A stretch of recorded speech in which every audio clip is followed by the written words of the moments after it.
prepared to strike. President Trump indicates he will take military action following the chemical poisonings in Syria. We have the latest. No regrets. But I have given this job everything that I have. Catholic Speaker of the House Paul Ryan says he will not seek re-election. We're on Capitol Hill. Capitol Grill. Are you aware of any ad or page that has been taken down from Planned Parenthood? Senator, I'm not. Senator Ted Cruz demands answers from Facebook. He wants to know whether the social media giant censors Catholics. And driver's ed. Pope Francis meets with delegates from a unique auto race in Rome. On EWTN News Nightly for Wednesday, April 11th, 2018.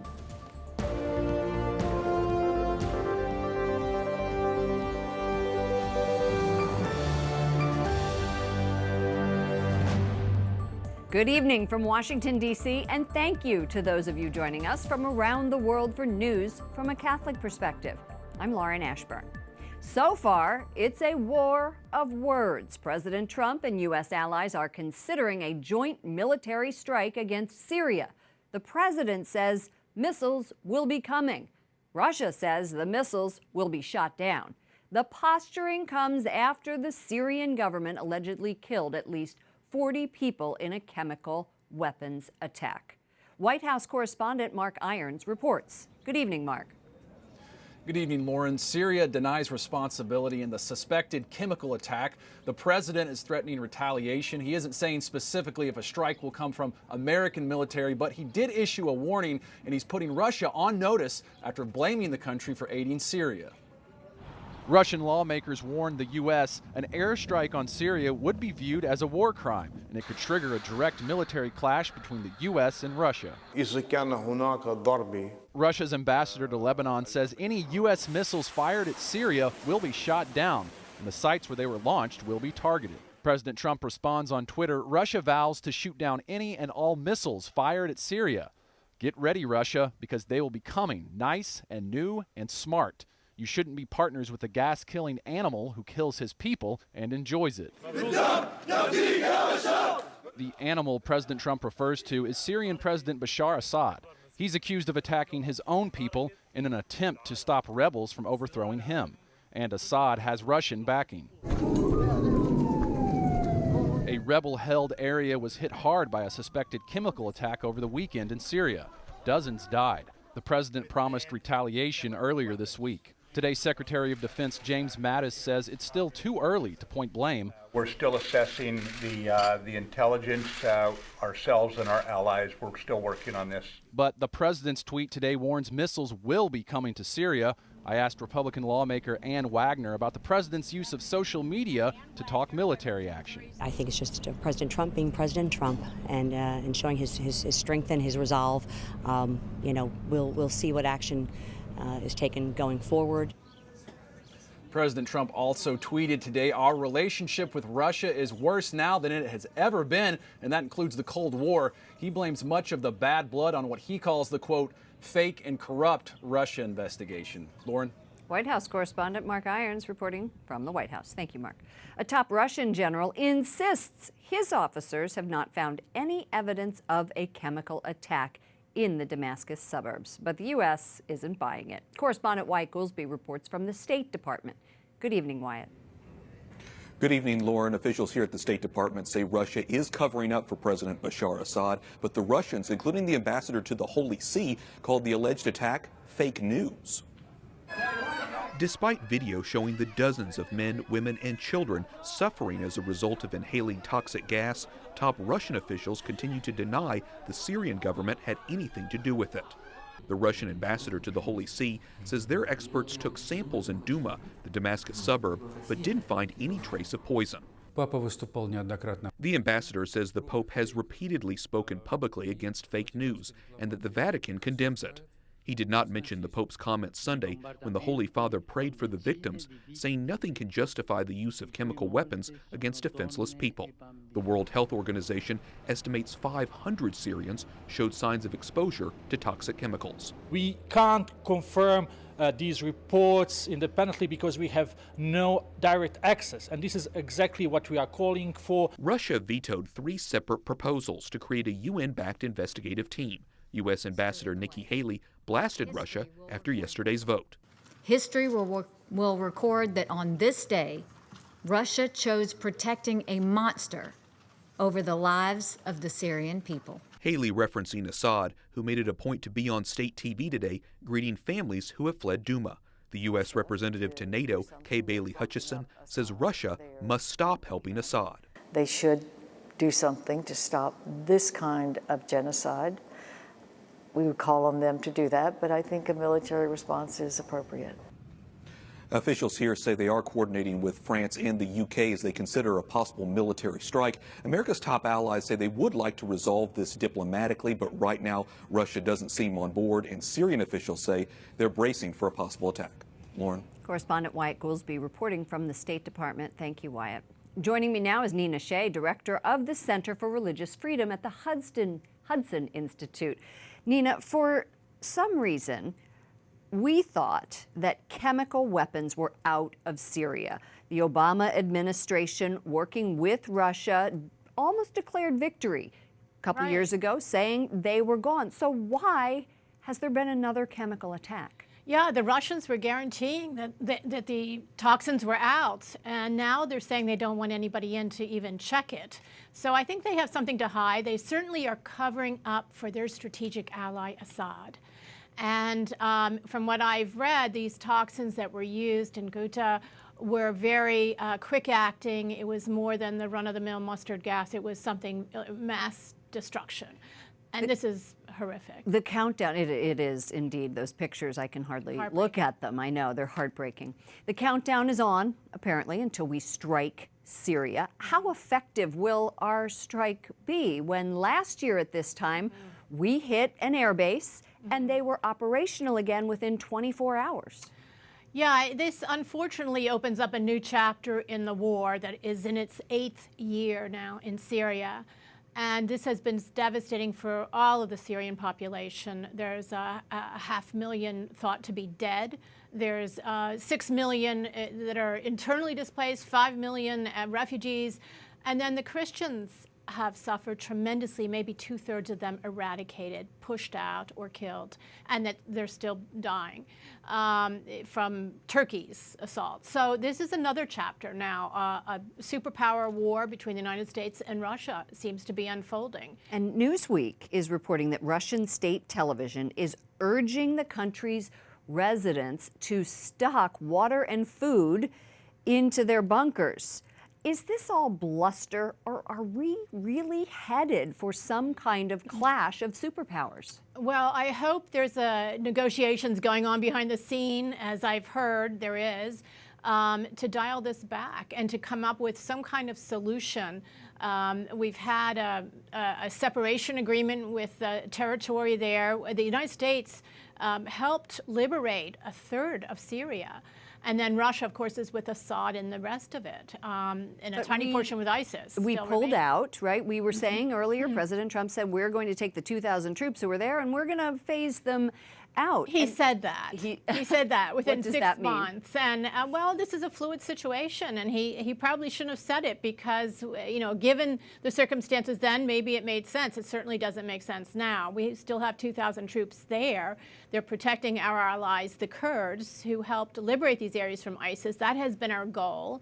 ISIS is still around. It's not strong. It doesn't have much of a caliphate left, but it's still a threat. And it's a threat to the Christians and the Yazidis and the other minorities. Thank you so much for joining us. Nina Shea, Director of the Center for Religious Freedom at the Hudson Institute. Thanks, Lauren. House Speaker Paul Ryan is retiring. The Catholic Republican from Wisconsin will not seek re-election. What does that mean for Republicans who are fighting to keep the House this November? Capitol Hill correspondent Jason Calvi was there for the announcement and can tell us. Good evening, Jason. Good evening, Lauren. Speaker Ryan called close friends yesterday, then the president this morning, and then House Republicans were told Ryan choked up a few times and received 3 standing ovations After 2 decades as a congressman, the 48-year-old Ryan says he wants more time with his family, which includes 3 teenagers. House Speaker Paul Ryan will leave office in January 2019. If I am here for one more term, my kids will only have ever known me as a weekend dad. I just can't let that happen. Speaker Ryan says he accomplished a heck of a lot, and that includes a landmark tax reform bill. But now it's time to put his family first. My dad died when I was 16, the age my daughter is. And I just don't want to be one of those people looking back at my life thinking I spent more time with my kids, when I know if I spend another term, they will only know me as a weekend father. Pro-life groups praise Ryan, who headlined this year's March for Life. We strive to make our time in Congress a march for life itself. We strive to fight for the unborn. Ryan echoed that sentiment in an interview with our Lauren Ashburn. My favorite charity that I give every single year are pregnancy crisis centers. They're on the front lines of making sure that women in very difficult moments are given options. Ryan says Republicans will have a lot to run on this fall. Thank you very much, everybody. But his departure fuels speculation the GOP leader is escaping a coming Democratic surge. We saw it in Virginia with the landslide proportion victories for Democrats there. In New Jersey, we saw it in Alabama with Senator Jones. We saw it in Pennsylvania with Conor Lamb.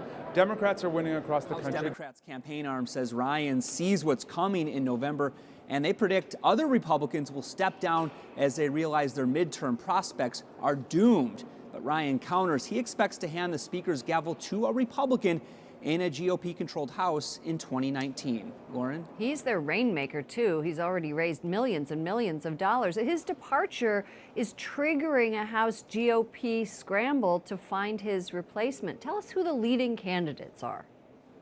House Majority Leader Kevin McCarthy will likely compete with House Majority Whip Steve Scalise for that top Republican post, maybe some other names as well. But both men dodged questions today if they'll run. Now they'll have a long 6 months to test the waters and gain support. Capitol Hill correspondent Jason Calvi. Thank you, Jason. Federal court nominee Wendy Vitter is up for a lifetime appointment to the U.S. District Court for the Eastern District of Louisiana.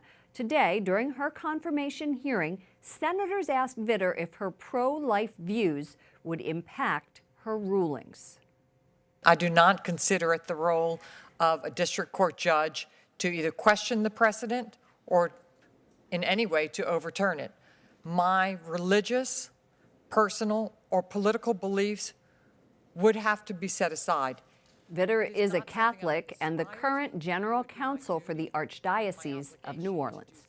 The Archdiocese of Los Angeles signs an historic new agreement with Native Americans. It will allow the group to hold ceremonies on church grounds and encourage their input in Catholic events.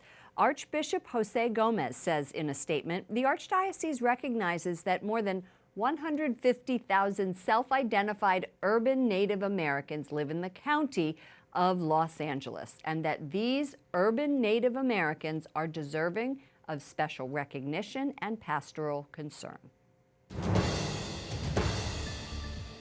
An investigation is underway after more than 257 people die in a plane crash in Algeria. The flight was carrying Algerian soldiers and their families. Smoke was seen rising from the wreckage amid a field of olive trees. It's believed to be the North African nation's worst ever airline catastrophe. Pope Francis sends his condolences in a telegram. A Myanmar cabinet minister visits a refugee camp for Rohingya Muslims. The migrants now are in neighboring Bangladesh.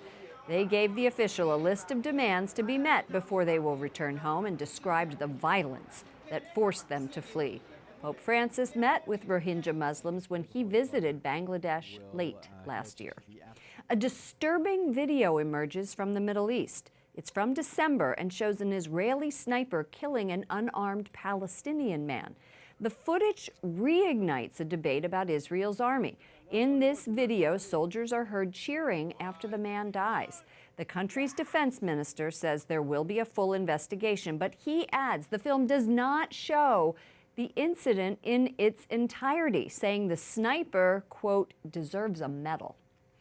France's president stresses the importance of a Catholic voice in political debates. Emmanuel Macron was speaking earlier this week at a meeting with French Catholic bishops. His government is set to consider legalizing euthanasia. It might also expand the country's laws on assisted reproduction for same-sex couples. Pope Francis admits he made grave errors in judgment in the Chile sex abuse scandal and invites the abuse victims to Rome to beg their forgiveness. In a letter released late this afternoon, the Holy Father blames a lack of true and balanced information in his missteps in judging Bishop Juan Barros. Pope Francis sent the Vatican's most respected sex abuse investigator to investigate that scandal. While the Pope's letter doesn't reveal the conclusions, the Pope made clear the need to repair the scandal where possible and reestablish justice. We will have more on this letter tomorrow evening. Coming up, walking the walk. Pro-life students around the country take part in a protest. And parents, take note. The Pope has a message about the importance of an early sacrament.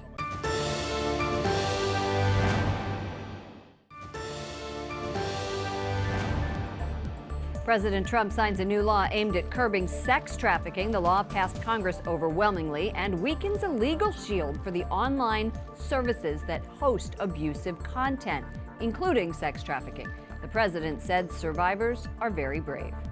Facebook CEO Mark Zuckerberg is on Capitol Hill for a second day of testimony, and today a representative asks him why an advertisement from a Catholic college depicting Jesus on the cross was rejected for being excessively violent. Could you tell me what was so shocking, sensational, or excessively violent about the ad to cause it to be initially censored? Congresswoman, it sounds like we made a mistake there. I apologize for that. Zuckerberg adds, quote, "I wouldn't extrapolate from a few examples that the overall system is biased." Joining me now is Hans von Spakovsky of the Heritage Foundation. Hans, this has been the worst privacy debacle to date. Facebook CEO Mark Zuckerberg says regulation of the social media industry as a whole is inevitable. What could that look like? Well, it could look like the members of Congress putting together some kind of bill that comes up with privacy rules. But I'm not quite sure we should go that route first and so quickly, because what could happen is Facebook and others could simply come up with what their rules are for the privacy rights of people who use Facebook, post it so everyone knows about it, and then stick to the rules. I'm not quite sure we're at the point where we need government regulation. Much of the focus has been on using people's personal data during presidential election, but Facebook data was also very helpful to President Obama's reelection. What role will or can Facebook play in the upcoming midterm elections post these hearings?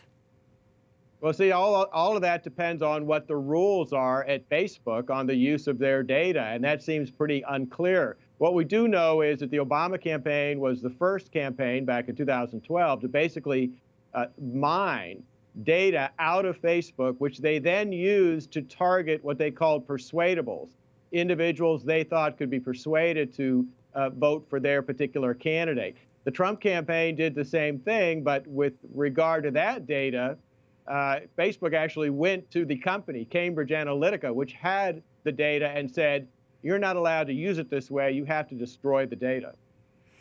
So one thing I think our audience would be very interested in is yesterday's testimony. Senator Ted Cruz raised the issue of what he called Facebook's pervasive pattern of bias and political censorship. Let's play that exchange. Are you aware of any ad or page that has been taken down from Planned Parenthood? Senator, I'm not.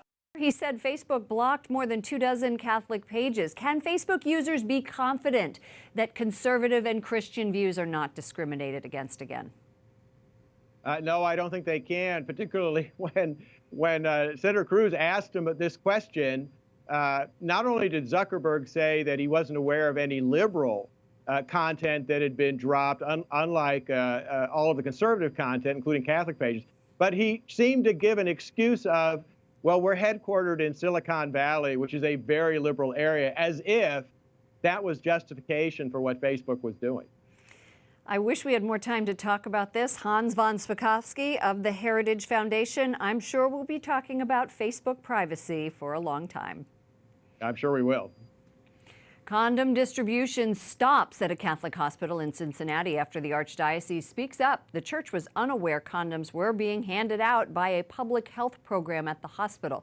The program will continue to serve the community, providing needle exchange and access to testing and resources. To read more about this story, visit our partners at CatholicNewsAgency.com.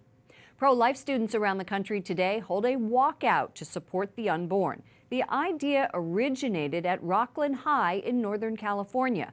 Students for Life America reports more than 350 schools are going to take part, including Rockland High and Moriarty High School in New Mexico. Students and administrators are walking out. Others are holding a moment of silence for abortion victims. Up next, baptize your babies, a message from the Pope. And opening pitch, the Chicago Cubs honor a Catholic sister.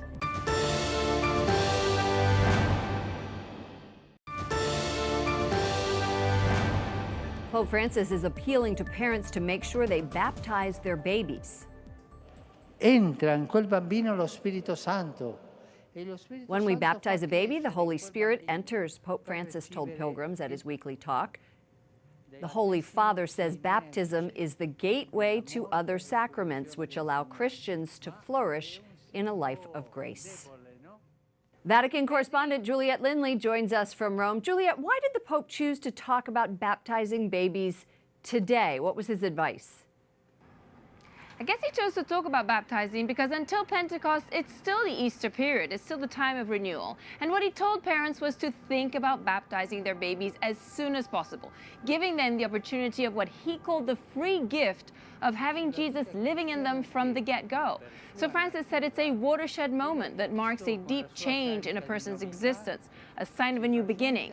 And then returning to a theme that he's often touched upon before, he called on the crowds gathered to go and find out their baptism date. We all know our birth date, but not a lot of us know our baptism dates. No, that's a great idea. And today the Vatican also, in addition to talking about baptism, reached out to Buddhists. What was the occasion? What was the essence of his message? Sure, the occasion was the celebration of Vesak. It's the holiest day in Buddhism, and informally it's known as Buddha's birthday.